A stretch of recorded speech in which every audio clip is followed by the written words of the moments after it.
구독자 여러분, 돈포겟 인사드립니다. 반갑습니다. 구독과 좋아요 꼭 눌러주세요. 오늘 10월 17일 주말이고요. 첫 번째, 공시지가 1억 미만 아파트가 중과세가 검토된다고 합니다. 자, 두 번째, 대출을 조이겠다는 건지 말겠다는 건지 이 부분 한번 살펴보도록 하겠습니다. 자, 매년 공시지가의 상승으로 재산세, 보유세를 부과하고 있습니다. 다주택자를 때려잡는 규제부터 대출 규제까지 다양한 정책이 나왔으나 결국 실패하였는데요. 공시지가 1억 미만은 아주 유용한 투자처였습니다.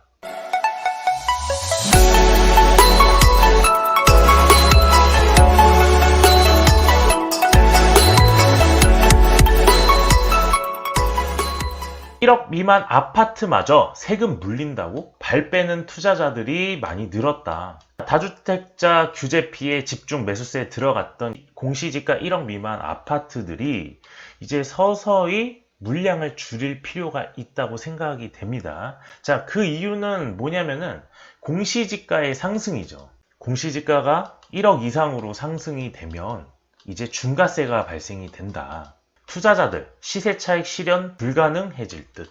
공시가 1억 미만 아파트도 과세하면 누가 물량을 받아주죠? 이렇게 걱정을 하는 사람들이 많아졌습니다. 왜냐하면 투자 열풍이 한창 불었었을 때 공시가 1억 미만 아파트들을 엄청 매수를 하는 사태가 벌어졌는데요. 이제 국토부에서도 칼을 빼들었습니다. 자, 다주택자 몰린 1억 미만 주택 과세 검토하겠다. 자, 국토교통부 장관이 7.10 대책 이후 매수세가 집중된 공시가격 1억 미만 아파트의 과세 문제 등을 세정 당국과 논의하겠다. 이렇게 된다고 하면은 소급 적용으로 인해서 바로 시행할 가능성이 상당히 큽니다. 취득세율이 1.1%인 거죠. 그러니까 두 채를 사도 세 채를 사도 네 채를 사도 취득세율은 똑같다. 비규제 지역이라도 양도소득세 중과도 피할 수 있고 규제 지역도 상관없기 때문에 269채 사들인 개인이 있는가 하면 법인은 2000채 가까이 쇼핑한 사례도 있었다. 재작년 10.37%, 결국에는 매년 10% 정도가 올라서 14년 만에 최고치를 찍게 됐고요. 아마도 이 상승폭은 계속 올라갈 것으로 생각이 됩니다. 제 개인적인 생각에는 이 공시지가가 오르게 되면 당연히 집값 상승에도 영향이 있다고 보여지는데요. 집값이 상승할 수밖에 없는 10가지 이유 중에 이 공시지가도 제가 넣었는지 한번 보시길 바랍니다. 이제 공시지가가 오르게 되면 1억짜리 아파트들이 전부 다 시장에 매물로 나오게 되면 그 물량 받아줄 개인은 없다는 거죠. 그러니까 조심해서 투자를 하시길 바랍니다. 이런 글이 하나 올라왔어요. 현재 구봉 신협 대기 10명 넘어요. 아니, 엄청 망설이다가 나왔는데 10명 넘네요. 참고하실 분 계실까 하여 조심스레 현황 올립니다. 새벽 3시 27분 구봉 신협 줄이 생겼네요. 6시는 150명 정도 있습니다. 대출 규제로 인해서, 아니, 명품샵도 아니고 백화점도 아니고 무슨 맛집인가요? 줄을 이렇게 많이 쓰고 있다는 거는 사람들이 급하다는 거예요. 왜냐하면 의식주 중에 주거 환경이지 않습니까? 이런 일이 비일비재하게 일어났다. 그래서 이제 어떻게 됐냐면 이런 일이 나온 거죠. 전세대출 막았다 풀었다 하는 사이 서민들 월세방으로 밀려났다. 이전 영상에서 반전세화에 대해서 좀 알려드렸습니다. 왜냐하면 계속적으로 이제 밀려나고 있기 때문에 기존의 전세금에서 월세까지 더 주는 이런 사태가 나오면서 서민들이 월세방으로 밀려나기 시작을 했습니다. 정부 대출 규제 무리수에 서민 취약계층 실수요자 월세 난민에 왜 실수요자를 압박하는 정책을 해가지고 이런 사태를 만드는지 도저히 이해가 안 되는데요. 안산 시흥 수도권 외곽서 수백만 원 수준 월세 늘었다. 갈수록 늘어나는 겁니다. 서울에서 온 손님들이 월세를 많이 찾아요. 외곽 지역으로 밀려나고 수도권, 경기, 인천 지역 외곽 쪽으로 좀 빠지는 겁니다. 대출 규제를 하니까 실수요자들이 계속 전전긍긍하고 있어요. 이게 현실입니다.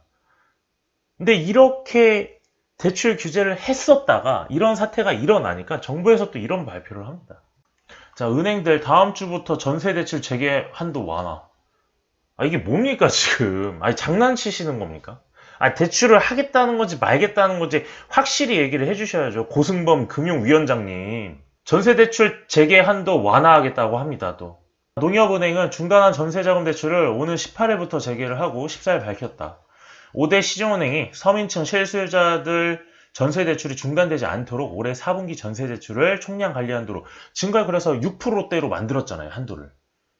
그런데 가계부채 증가율 7%대가 되자마자 농협부터 실시를 하게 된 거죠. 자, KB국민 전세대출 한도 완화 등 시중은행 전세대출 재개 완화 잇따랐다. 여러분들 눈치 빠르신 분이라면 이제 눈치를 채셨겠죠. 전세대출 규제로 인해서 수요가 눌러있던 것이 오는 18일, 즉 다음 주 월요일부터 전세대출이 완화가 된다고 하면 수요로 인해서 갑작스런 증가가 일어날 것입니다. 아마도 각 은행별로 가가지고 대출을 받기 시작을 하겠죠. 전세대출만 받으니까 전세 수요만 늘어나는 거 아닌가요? 자, 그럼 제가 두 가지를 얘기를 드리겠습니다. 첫 번째, 전세대출 증가. 자, 전세대출은요, 전세값이 상승하면 당연히 매매값이 상승하게 됩니다.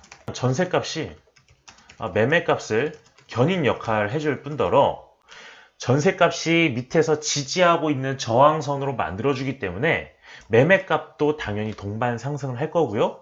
수요가 증가하면 전세도 상승하게 됩니다. 두 번째입니다.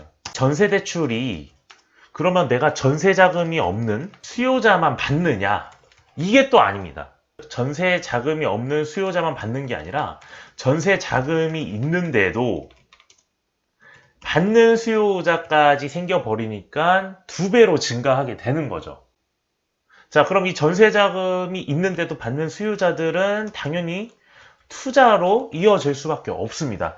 다른 곳에 투자를 하거나 주식을 하거나 뭐 비트코인을 하거나 이런 식으로 번질 수밖에 없게 되겠죠. 그래서 이 두 가지 이유 때문에 전세자금 대출 규제로 인해서 완화됐던 것들이 다시 상승을 보여줄 수 있다.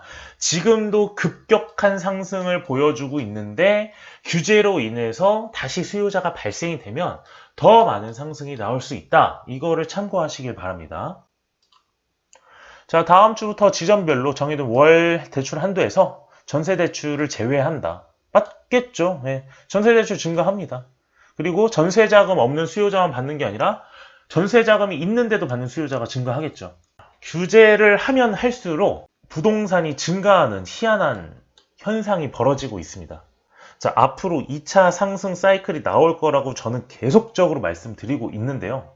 자, 여러분들은 적절한 레버리지를 활용을 해서 다음 투자처를 찾고 공부하고 발굴해서 최대한 수익을 가져가실 수 있게끔 열심히 발품을 팔아서 하시면 될 것 같고요. 저는 여러분들께 좋은 정보를 제공해 드리도록 하겠습니다. 자, 이상 돈포겟 영상은 여기까지고요. 영상 마무리하도록 하겠습니다. 감사합니다.